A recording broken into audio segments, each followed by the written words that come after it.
Hello and welcome to ForumIAS. Today's news will be handled by myself, Indumati. These are all the articles that we are going to discuss today. The first article is about exports. It says that there is a drop in exports by 12.2%. Why? Because of slow global demand.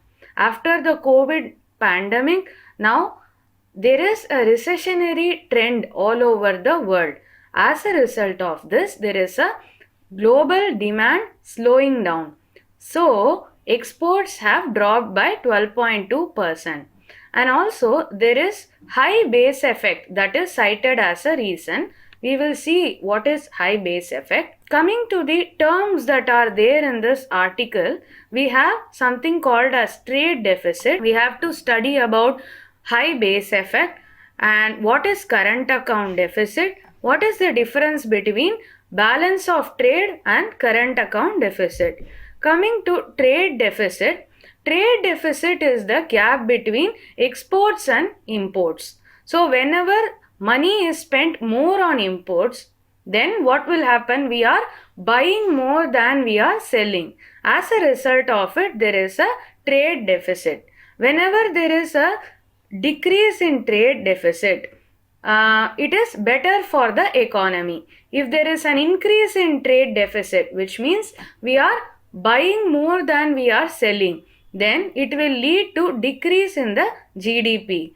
And higher trade deficit can also decrease the value of local currency because we are buying in dollars, right? High trade deficit means we are importing more. That means we are buying more. We have to buy in dollars. So there is more need for dollars. And then what happens? You need to have more rupees convert into dollars, right? Because of this, if there is high demand for dollars, then the value of the dollar will increase and the value of the rupee will fall. As a result of this, the value of the local currency decreases. Alright, next, high base effect. So, what is base effect? Base effect is basically a distortion. So, whenever we compare export growth or import growth, anything, inflation, anything, we will compare to the same month of the previous year. So, here I have given an example.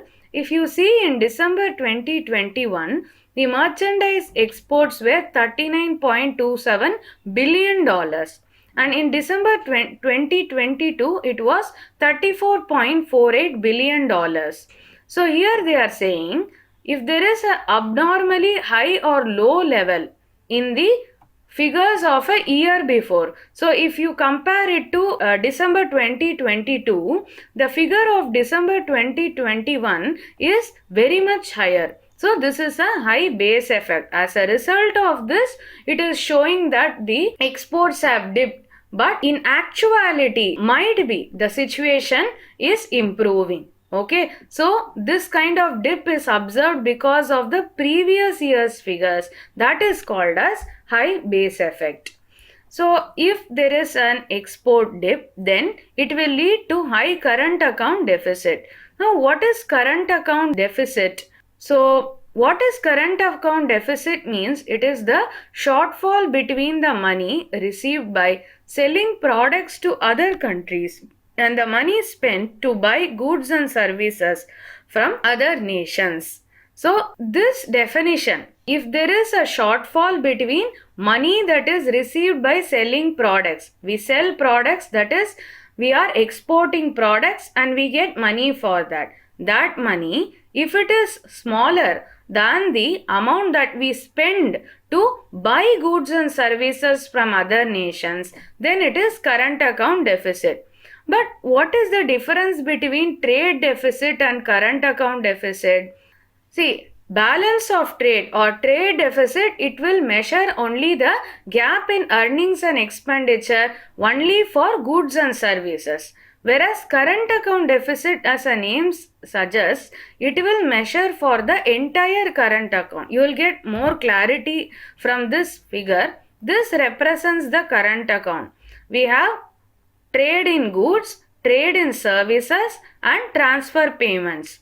So basically what happens is, when we talk about trade deficit, we talk about this goods and services. Current account deficit takes into account this entire current account. Okay, so the crux of the matter is that if you are spending more money to buy products than the amount that you are receiving by selling products, then it is called a deficit. If it is trade deficit, then talk about goods and services. If it is current account deficit, talk about the entire current account. Okay, I hope it is clear. The article also gives us some current data. So basically, India's major exporting sectors like cotton, yarn, handlooms, handicrafts, petroleum products, plastic and linoleum, gems and jewelry, engineering goods, all these things, there is a contraction.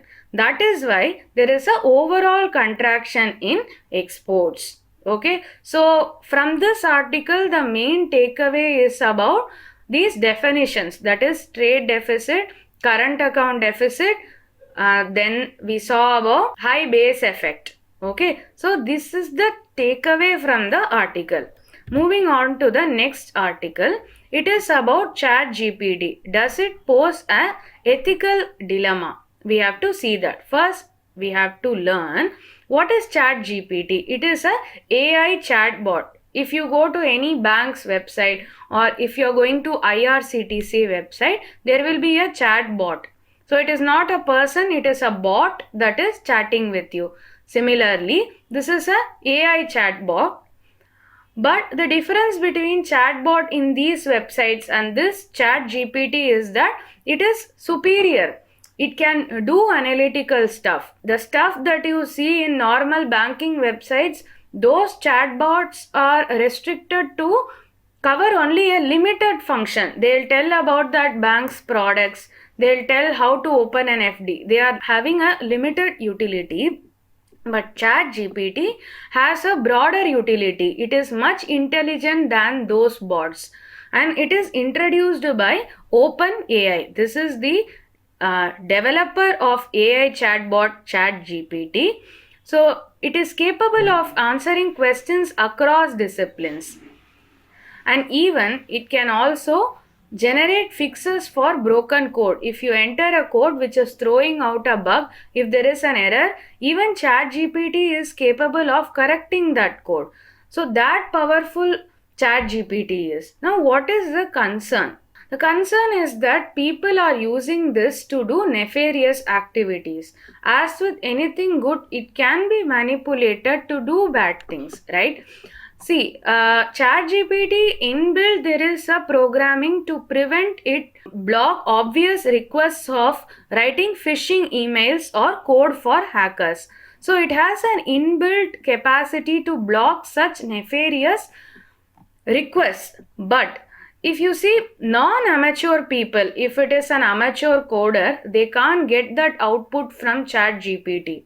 But if it is a non-amateur who is like professional, who is well versed, then they can trick the bot and they can enable the bot into correcting or enhancing a malicious code.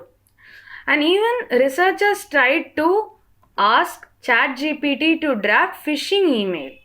Even ChatGPT wrote a very impressive phishing email. So if you see, ChatGPT was used to generate malicious code and also phishing email. Now there is also another issue.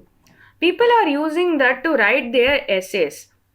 So there is a concern of plagiarism. If you get some topic to write, they are just putting the topic in ChatGPT and they are entering. And you get the essay from ChatGPT and straight away they submit that essay for evaluation.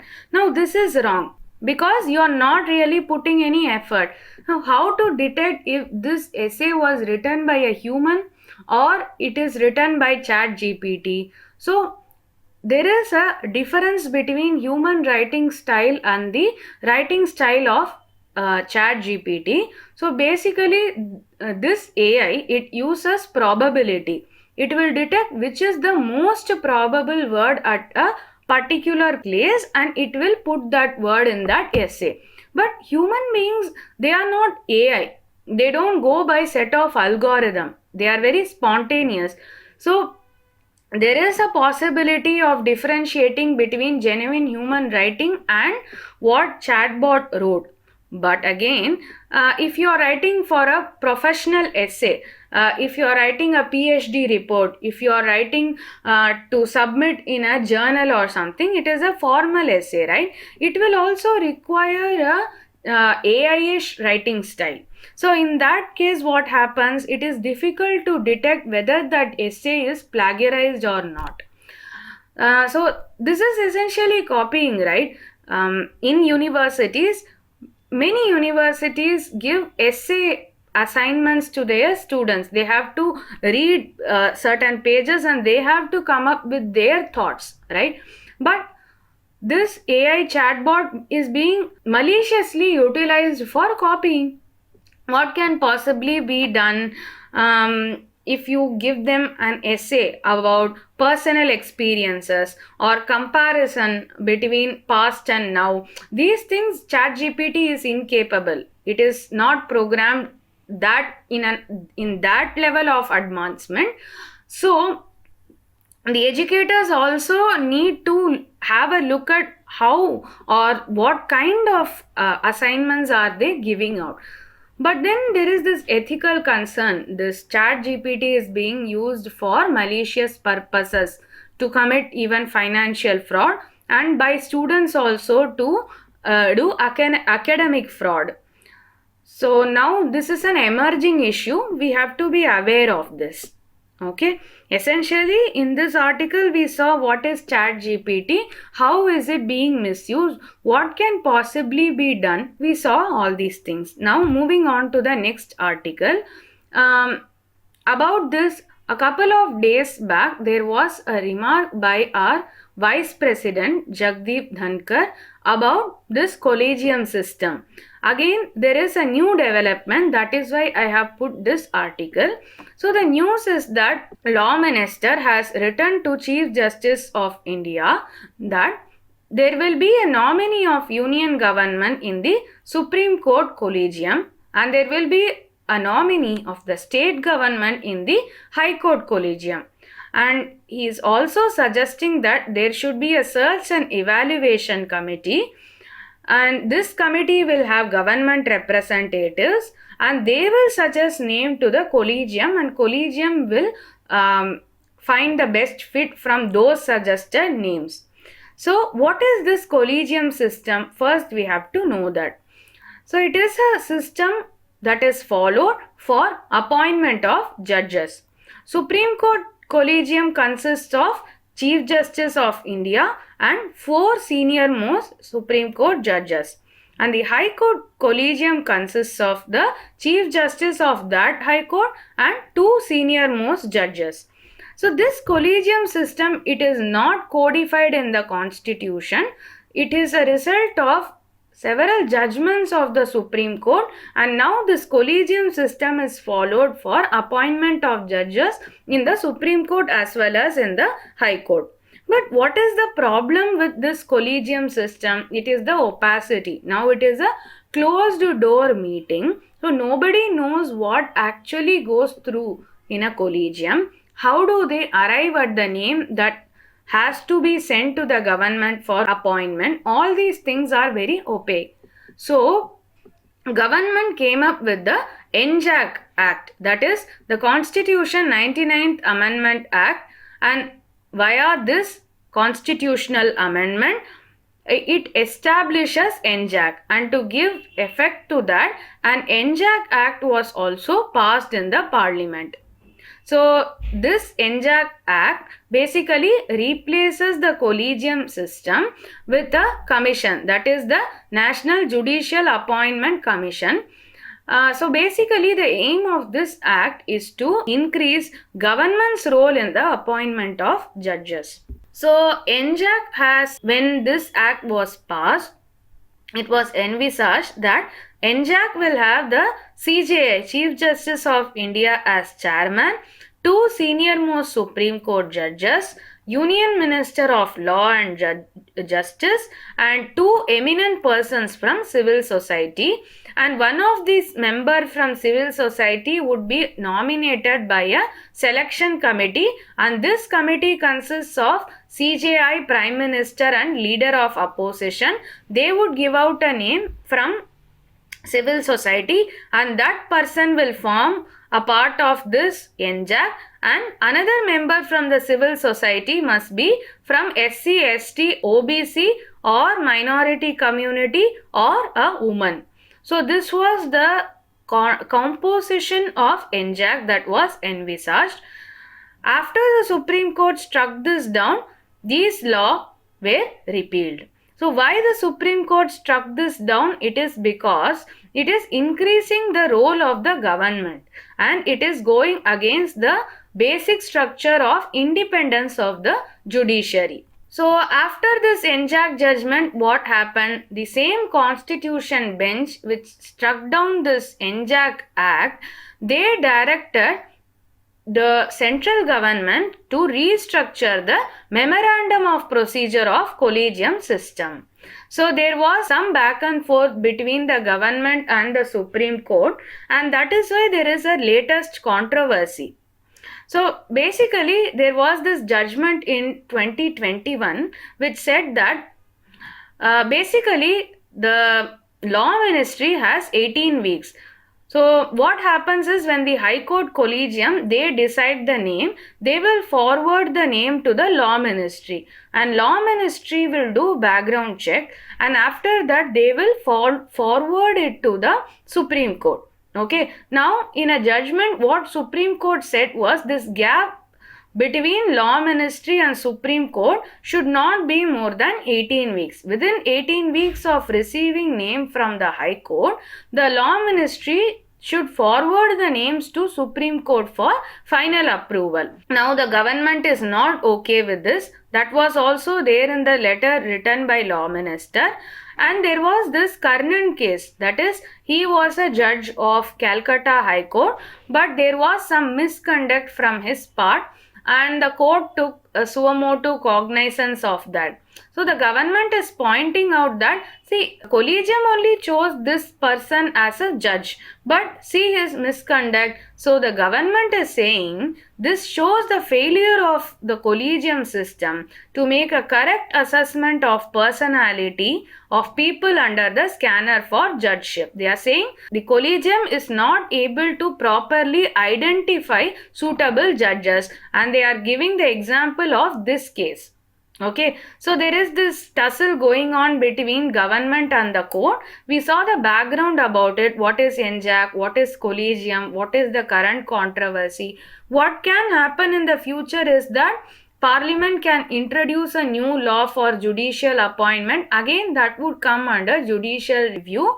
We have to wait and watch what happens. The next article is about Shukrayan mission. So basically, Mr. P. Sri Kumar, he is the Satish Dhawan professor at ISRO. So he said that ISRO is yet to receive approval from Union government for the Venus mission. Actually, it was supposed to happen in the end of 2024, but there will be a delay, and as a result of it, it might happen only in 2031. So why there is a delay in launch? So there is a delay in manufacturing of parts, and ISRO is also doing commercial launches. It has clients. So those things are also delaying this mission, and there is also budget crunch. Major part of budget allotted to ISRO was diverted to the human spaceflight mission, that is Gaganyaan. So these are the reasons why Shukrayan is being delayed. Now, what is Shukrayan mission? It is to study the subsurface stratigraphy of Venus, and it also needs to study the sulfuric acid clouds that are enveloping the planet of Venus. Stratigraphy is the study of layers in the Venus, subsurface stratigraphy. What are the inner layers of Venus? This mission is going to study that.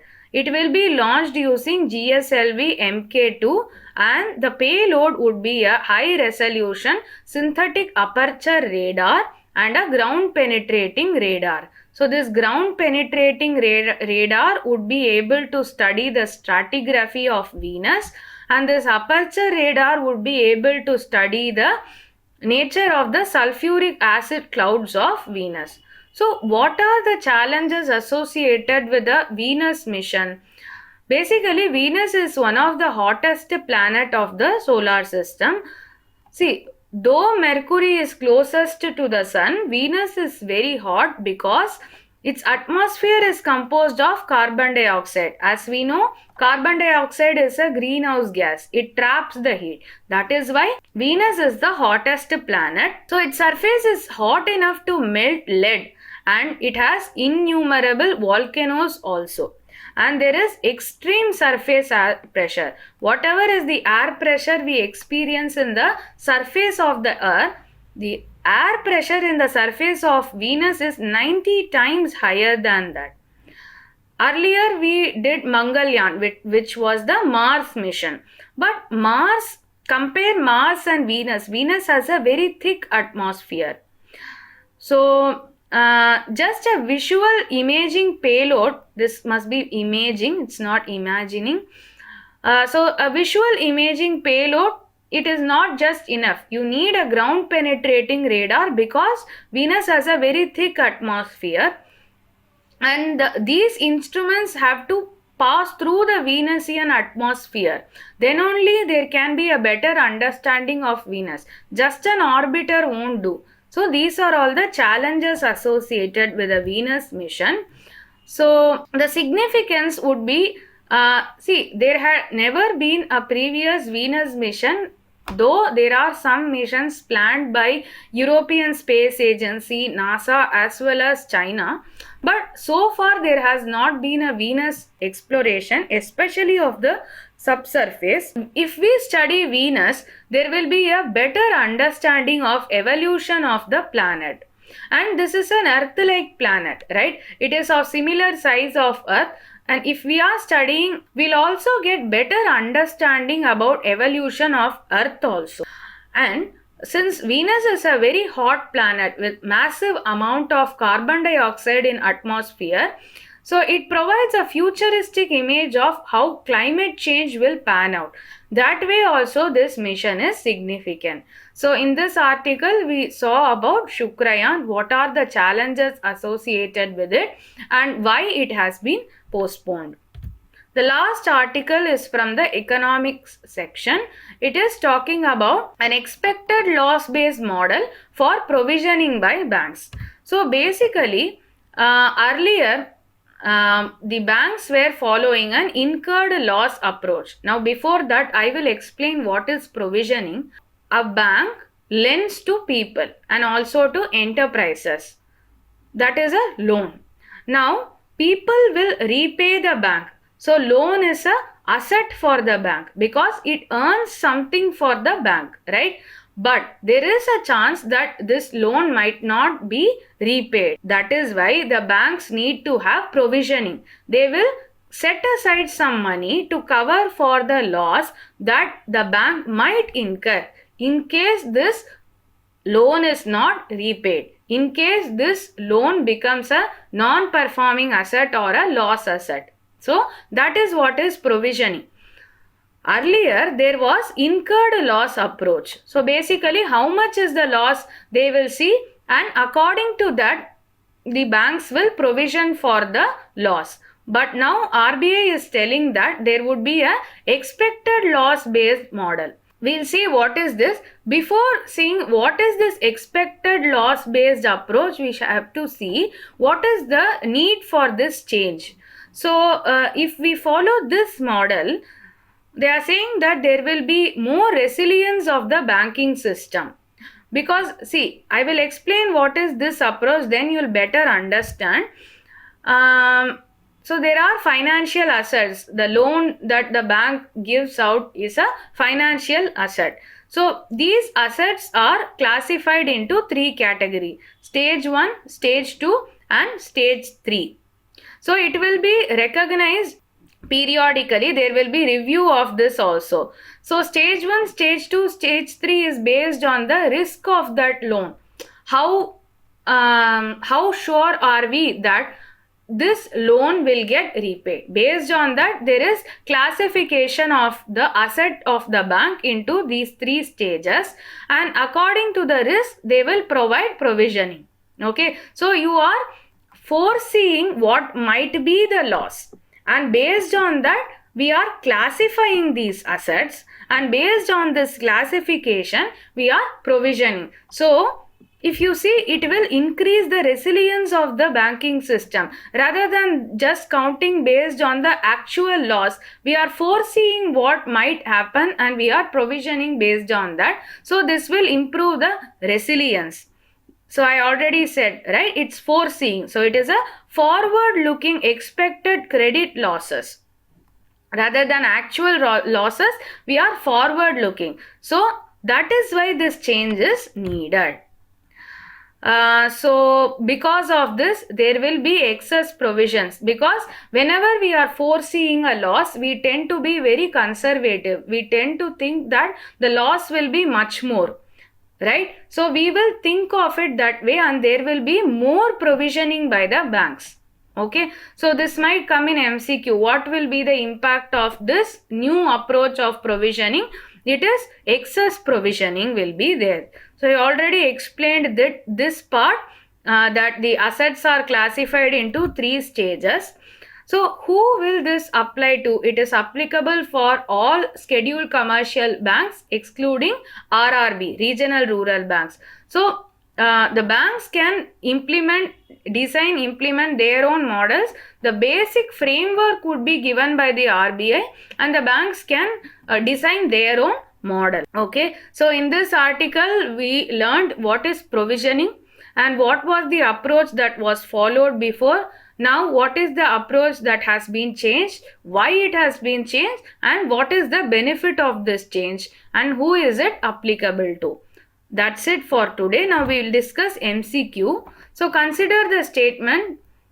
Choose the correct statement on Shukrayan 1. It is ISRO's mission to planet Venus.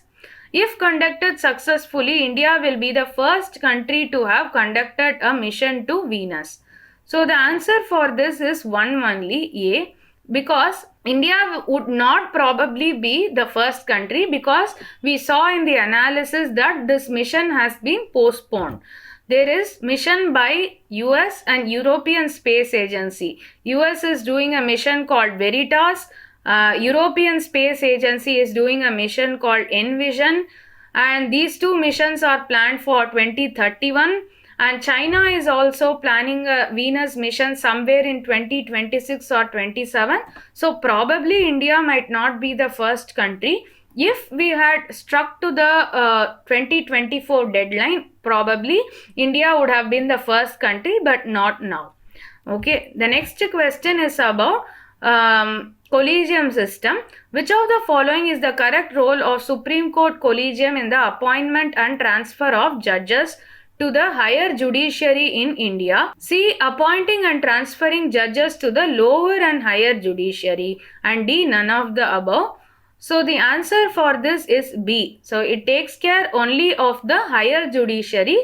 Collegium is not for lower judiciary. Higher judiciary means High Court and Supreme Court, not for lower judiciary like District Court, etc.